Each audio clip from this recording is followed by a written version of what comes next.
नमस्कार भक्तों, जय मां पद्मावती, जय गुरुदेव। हिंदू धर्म में पितृपक्ष का काफ़ी महत्व होता है।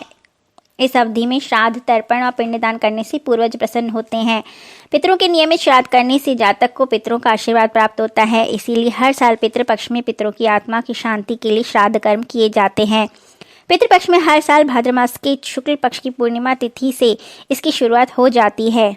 पितृपक्ष में हर दिन पितरों के लिए तर्पण किया जाता है। तर्पण के समय सबसे पहले देवों के लिए तर्पण किया जाता है। तर्पण के लिए आपको कुश, अक्षत, जौ और काला तिल का उपयोग करना चाहिए। तर्पण के बाद पितरों से पूर्व में कर चुकी गलतियों की क्षमा प्रार्थना करनी चाहिए ताकि वे प्रसन्न हों और आपको सुखी रहने का आशीर्वाद दें। हिंदू धर्म में घर के मुखिया या प्रथम पुरुष को अपने पितरों का श्राद्ध करना अति उत्तम माना जाता है। घर के मुखिया की अनुपस्थिति में घर के कोई अन्य पुरुष पितरों को जल चढ़ा सकता है। पितरों को प्रसन्न करने के लिए रोज तर्पण करें। पितृपक्ष में पिंडदान करने के लिए सबसे पहले चावल में गाय का दूध, घी, शहद और काले तिल मिला लें। उसके बाद उसका एक गोला बनाकर पिंड बना लें। उसके जनेऊ के दो कंधों पर रखकर दक्षिण की ओर मुख करके मंत्रों के साथ पूर्वजों को पिंड अर्पित करें। इस समय पितरों के नाम पर दान पुण्य करें। कहा जाता है कि कौए को बिना भोजन कराए पितृ संतुष्ट नहीं होते। कौओं को पितरों का स्वरूप माना गया है। ऐसे में कौए को तृप्त करने से पूर्वज भी तृप्त होते हैं, ऐसा माना जाता है।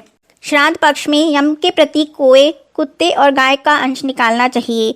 फिर किसी पात्र में दूध, जल, तिल और पुष्प लें। कुश और काले तिलों के साथ 3 बार तर्पण करें और ओम पितृ देवताभ्यो नमः पढ़ते रहें। वस्त्र आदि जो भी देते हुए आप चाहते हैं वो पितरों के निमित्त निकालकर दान कर दें। पुत्र, पौत्र, भतीजा, भांजा कोई भी श्राद्ध कर सकता है जिसके घर में पुरुष सदस्य नहीं है, लेकिन पुत्री के कुल में केवल देवता और दामाद भी श्राद्ध कर सकते हैं। पौराणिक ग्रंथों के अनुसार हथेली के जिस हिस्से पर अंगूठा होता है उस हिस्से को पितृतीर्थ कहा जाता है। पितरों को जल देने का समय दोपहर 11:30 से 12:30 के बीच का माना जाता है। इस समय श्राद्ध करने पर सीधे पितरों को ही लगता है और पितर प्रसन्न होते हैं। इस धरती पर गया को भगवान विष्णु का नगर माना जाता है। यह मोक्ष की भूमि कहलाती है। चर्चा है विष्णु पुराण और वायु पुराण के अनुसार गया में पिंडदान करने से पूर्वजों को मोक्ष मिल जाता है और वे सीधे स्वर्ग चले जाते हैं। गया में पितृ देवता के रूप में स्वयं भगवान विष्णु मौजूद हैं, इसलिए इन्हें पितृतीर्थ कहा जाता है और मोक्ष स्थली भी कहा जाता है। पितृदोष निवारण के लिए ओम श्री सर्व पितृ देवताभ्यो नमो नमः, ओम प्रथम पितृ नारायणाय नमः, ओम नमो भगवते वासुदेवाय।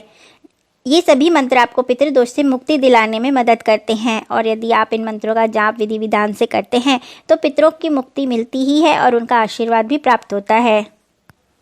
हिंदू धर्म में दान करना सबसे पुण्य कार्य बताया गया है। पितृपक्ष की अवधि में गौदान को सबसे श्रेष्ठ माना गया है। माना जाता है कि गौ माता का दान करने से व्यक्ति को सुख समृद्धि का आशीर्वाद प्राप्त होता है और पितरों को श्री हरि के चरणों का स्थान प्राप्त होता है। इसलिए आप गौदान कर सकते हैं, परंतु यदि आपकी स्थिति इस प्रकार नहीं है कि आप गौदान कर सकें तो यह दान अवश्य करें।